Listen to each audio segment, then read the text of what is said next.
സർക്കാർ ജീവനക്കാരുടെ ശമ്പളത്തിൽ നിന്നും പ്രതിമാസം നിശ്ചിത തുക നിക്ഷേപമെന്ന രീതിയിൽ പിടിച്ചുവയ്ക്കാനുള്ള ജീവാനന്ദം പദ്ധതി ജീവനക്കാരുടെ പോക്കറ്റടിക്കുന്നതിന് തുല്യമാണെന്ന് പ്രതിപക്ഷ നേതാവ് വി.ഡി. സതീശൻ. പദ്ധതിയെക്കുറിച്ച് കൂടിയാലോചനകളൊന്നും നടന്നിട്ടില്ല. പദ്ധതിയുടെ ഉദ്ദേശം ഇപ്പോഴും അവ്യക്തമാണ്.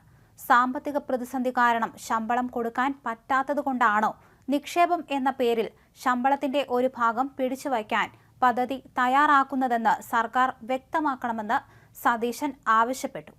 മാസശമ്പളം കൊണ്ട് ജീവിതത്തിന്റെ രണ്ടറ്റവും കൂട്ടിമുട്ടിക്കാൻ പാടുപെടുന്നവരാണ് ഭൂരിഭാഗം ജീവനക്കാരും. വായ്പാ ബാധ്യതകൾ, കുട്ടികളുടെ വിദ്യാഭ്യാസം, ചികിത്സാ ചെലവുകൾ തുടങ്ങി നിരവധി ബാധ്യതകളുണ്ടാകും. നിക്ഷേപമായി ചെറിയ തുക നൽകാൻ കഴിയാത്തവർ പോലും ഇക്കൂട്ടത്തിലുണ്ട്. ഈ സാഹചര്യത്തിൽ നിർബന്ധ നിക്ഷേപ പദ്ധതി ജീവനക്കാർക്ക് ബാധ്യതയാണ്. ഒരു പ്രയോജനവും ഇല്ലാത്ത മെഡിസെപ് ചികിത്സാ പദ്ധതിക്കായി പ്രതിമാസം 500 രൂപ ജീവനക്കാരിൽ നിന്നും ഈടാക്കുന്നുണ്ട്. ശമ്പളത്തിൽ നിന്നുള്ള 10% വിഹിതം പങ്കാളിത്ത പെൻഷൻ പദ്ധതിയിൽ ഉൾപ്പെടുന്നവരും നൽകണം. ഇതിനു പുറമെ DA ഉൾപ്പെടെയുള്ള ആനുകൂല്യങ്ങൾ നൽകാതെ 15 മാസത്തെ ശമ്പളത്തിന് തുല്യമായ തുകയും ജീവനക്കാരിൽ നിന്ന് സർക്കാർ പിടിച്ചുവച്ചിട്ടുണ്ട്. സതീശൻ വിശദീകരിച്ചു. ശമ്പളം എവിടെ എങ്ങനെ നിക്ഷേപിക്കണമെന്ന് തീരുമാനിക്കേണ്ടത് ജീവനക്കാർ തന്നെയാണ്.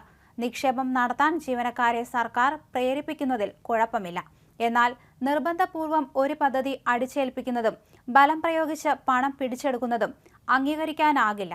താൽപ്പര്യമുള്ള ജീവനക്കാർക്ക് പദ്ധതിയുടെ ഭാഗമാകാമെന്ന് പറയാൻ മാത്രമേ സർക്കാരിന് കഴിയൂ. ശമ്പളം പിടിച്ചുവയ്ക്കുന്നത് കൊടുക്കാതിരിക്കുന്നതിന് തുല്യവും നിയമവിരുദ്ധവുമാണ്. ജീവനക്കാർ ജോലി ചെയ്യുന്നതിന് നൽകുന്ന ശമ്പളം കട്ടെടുക്കുന്നതിന് തുല്യമായ സമീപനമാണ് സർക്കാരിൻ്റേതെന്നും പ്രതിപക്ഷ നേതാവ് ആരോപിച്ചു.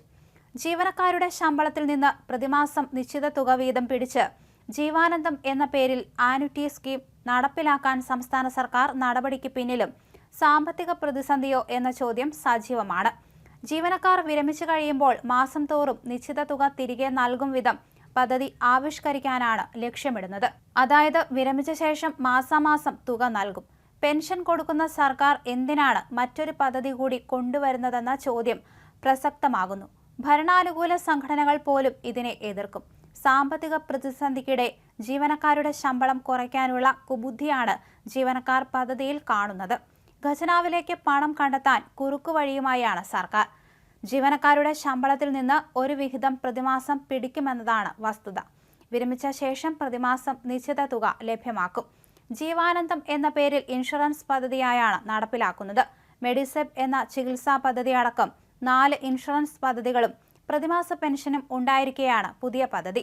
സംസ്ഥാന ഇൻഷുറൻസ് വകുപ്പ് മുഖേന നടപ്പിലാക്കുന്ന പദ്ധതിയുടെ രൂപരേഖ തയ്യാറാക്കാൻ സ്വകാര്യ കൺസൾട്ടൻസിയെ നിയോഗിച്ച് മെയ് 29 ഉത്തരവിറക്കി.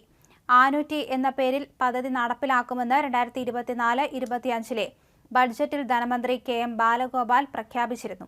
അത്യാവശ്യ ഘട്ടങ്ങളിൽ സർക്കാരിന് തുക ഉപയോഗിക്കാമെന്ന വ്യവസ്ഥ ഉണ്ടാകുമെന്നാണ് സൂചന.